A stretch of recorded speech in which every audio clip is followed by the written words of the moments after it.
Hi guys, welcome back to my channel. Please subscribe if you like what I do and leave a like because it really helps. We are now on spiritual baths and this is mainly in Hoodoo, but one thing I can be sure of, the way that it is done in Hoodoo is the way that we of a rose and thorn path will do. It's the same, more or less. It's a very ancient practice anyway, spiritual bathing. And even baptizing is a form of spiritual cleansing bathing.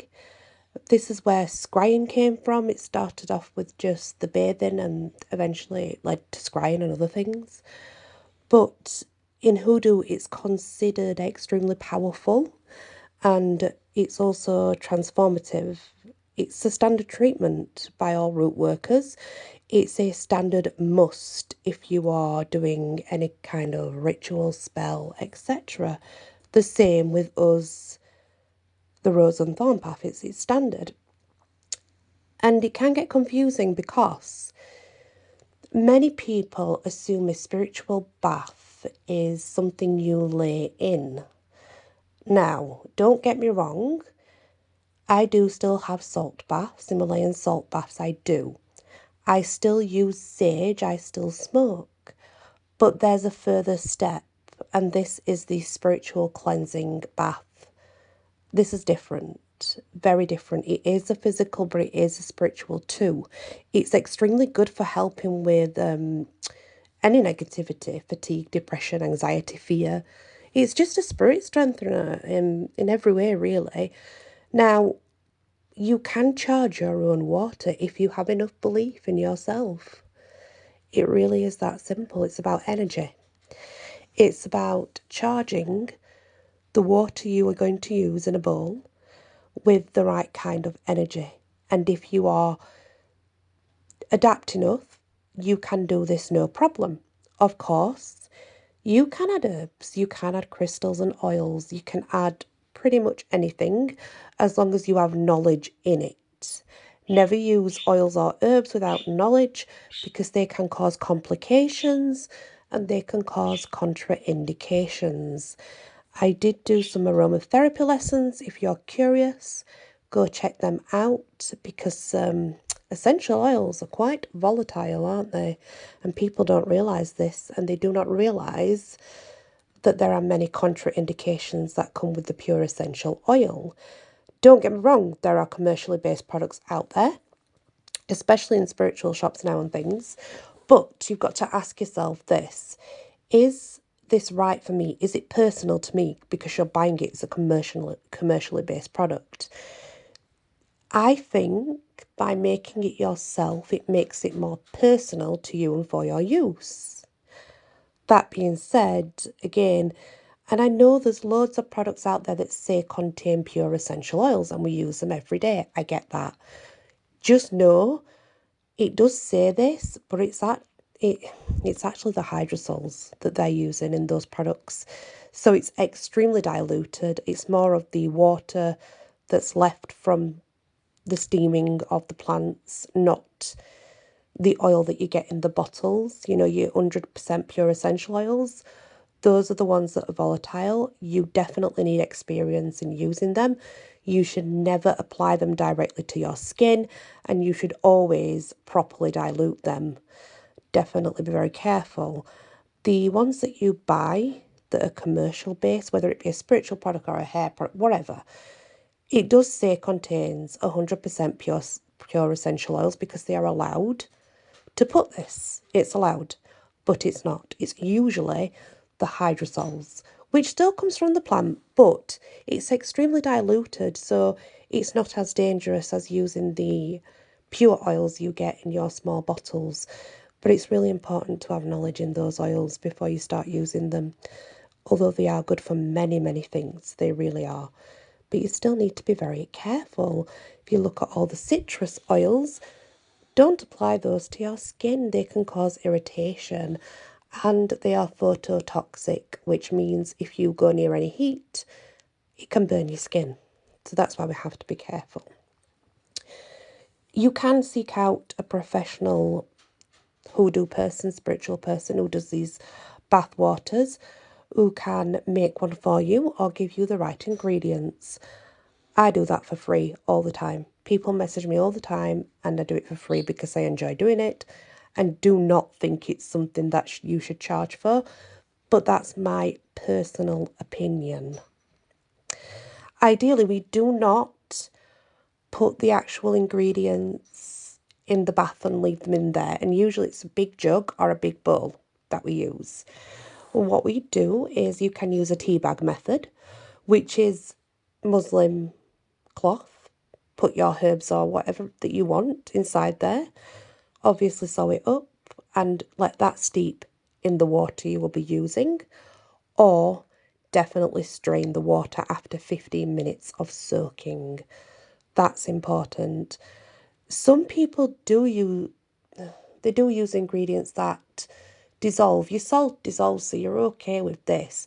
But I'm talking more herbs and barks and roots. Resin can sometimes dissolve depending as well.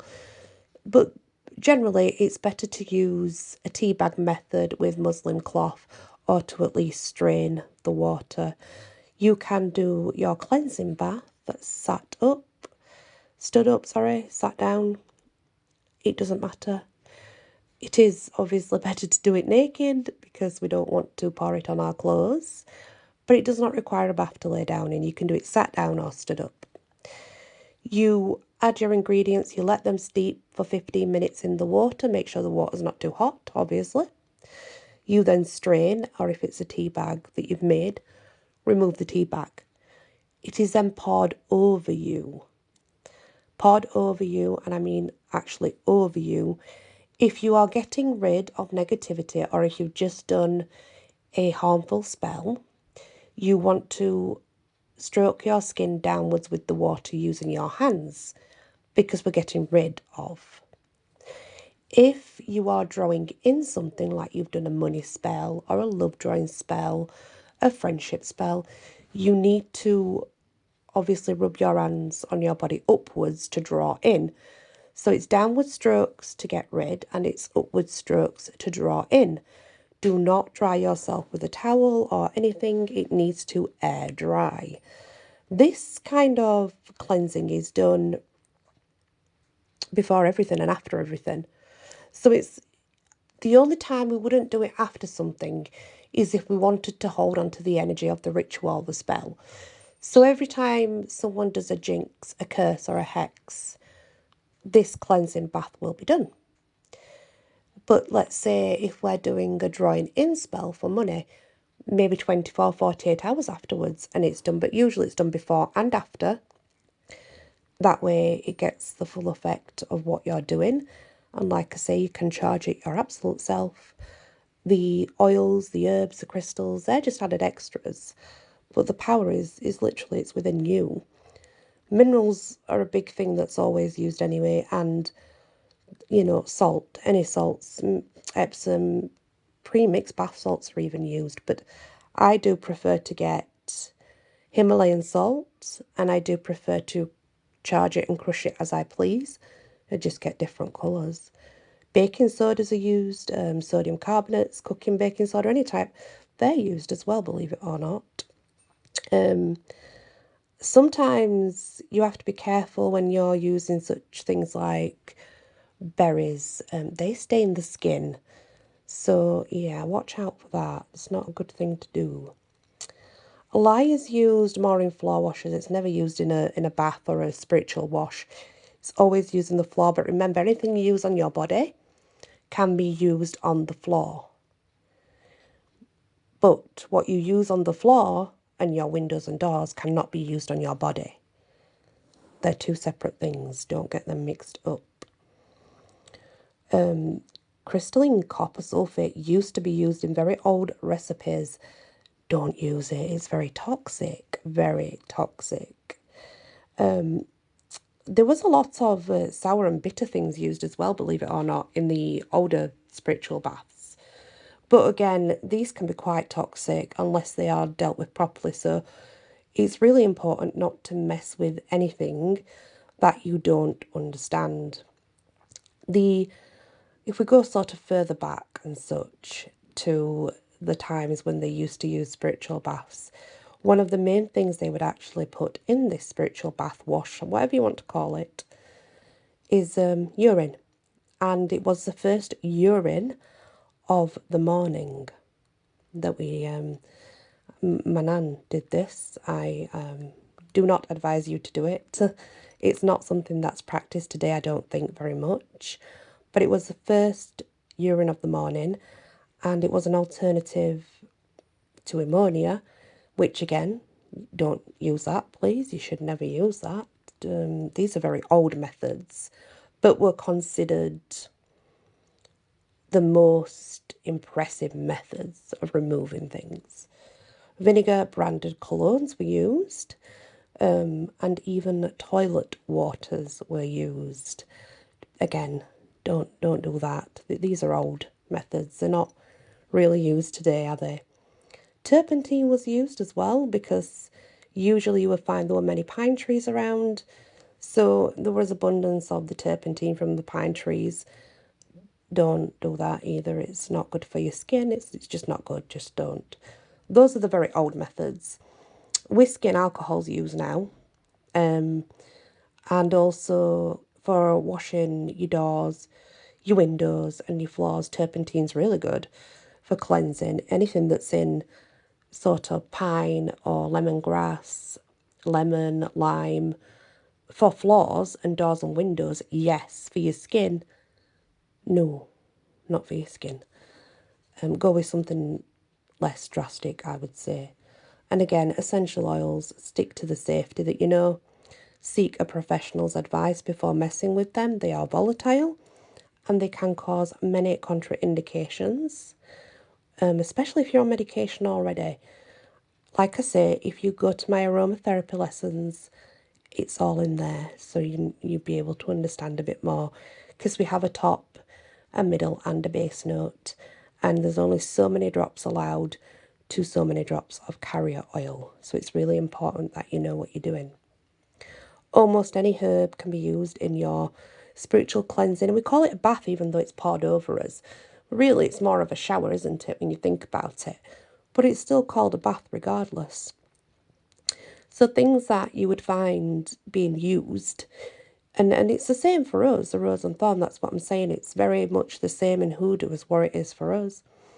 Apples for drawing in love, berries for gaining vibrant energy, bark from any trees for grounding, broom straw for spiritual cleansing, but it's also very good, I think, for window wash and floor wash to get rid of sort of any spirits you don't want hanging about. Basil for gaining prosperity, but also is very good for focus. Brandy is for a spiritual cleanse, but it's also a very good way of contacting our ancestors.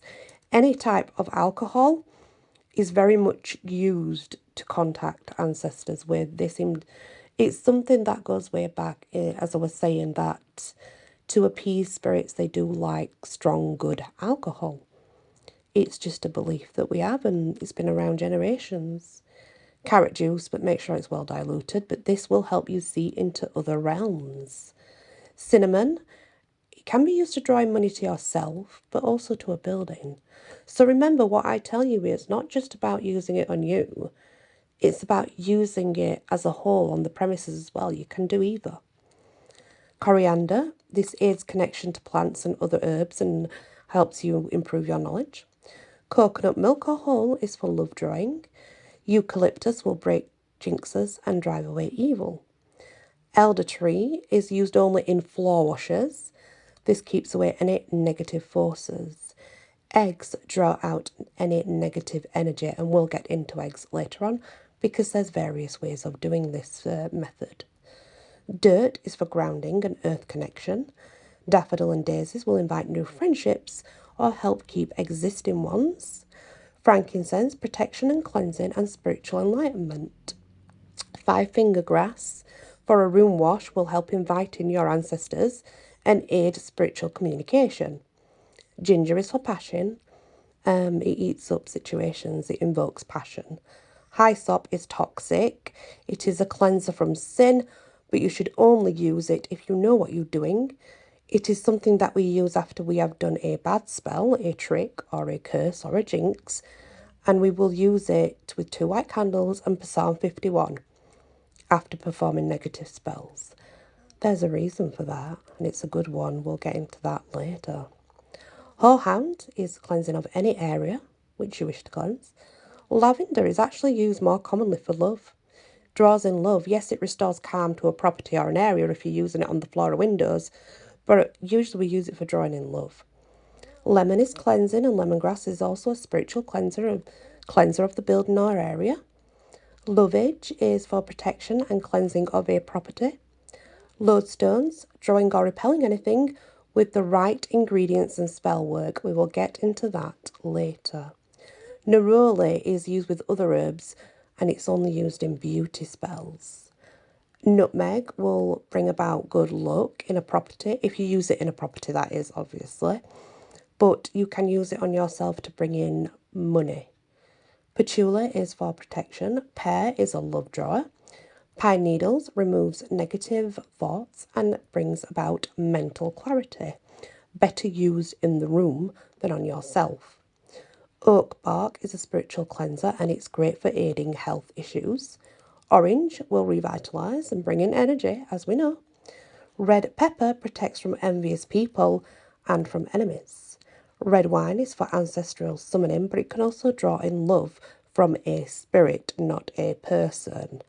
Rose petals is used with love spells, love drawing, obviously. Rue cleanses from sin. It's used the same way as hyssop, so be careful. That's what my floor cleanser and my door and windows are. They're all made from this kind of stuff to try and keep negative out, I guess. Rosemary is for feminine power and fertility. Sassafras is a love drawing. It's a health healing. Salt, usually crystal or natural salt, is a cleanser no matter what. Sugar will draw in luck to yourself or to a building, but it's also used to sweeten up spells, which means it's used in food and given to people to sweeten them up, apparently. Thyme is focus and mental clarity. Over is a cleanser and a protector of a property, not on your body. Woohoo root bark for uncrossing and to remove jinxes. Know what you're doing before you use it. Walnut will break a love obsession and will make a couple fall out of love or someone fall out of love with you. You will draw love, but it also brings about happy times and celebrations. And those are the very basics. So you can use those however you wish to use them if you know what you're doing. If you don't know what you're doing, like I said, seek professional advice. Never just start dabbling with things. It can cause serious health issues. Always seek professional advice first, please. So remember, pick whichever ones you want to use. You need your hot water. Now, we do tend to use natural spring water, so if we can get to a stream, that's even better. If not, at least mountain type water, the sterile water, not tap water. We don't use that. People do boil their water and use it that way. You can do that if you choose. It's actually better for the infusion of the oils. But never pour hot water over yourself. The idea is you've got to leave it to soak for at least 15 minutes before you strain it. If you're using the tea bag method, pop the tea bag in your bowl and then pour the water over it, let it steep for 15 minutes. If you're getting in a bath though, an actual soaking bath, some people will do this with rose petals in and things, and that's okay. You've just got to be very cautious and very careful in the way that you use the ingredients, because anything can be bad if it's overused. Anything can be bad if you don't understand what you're doing. So that's why I'm so careful when I tell people, yes, you can do it, absolutely, of course, but it's one of those things where I prefer people to have knowledge before they mess. And that's just me, because it can cause a lot of stuff to happen to your body. Obviously, you do not want to pour the red hot water on yourself, so wait for it to cool. And then you can pour it over yourself. Remember, you are the power. Yes, you can add herbs, you can add crystals, you can add whatever you like, but the power's within you.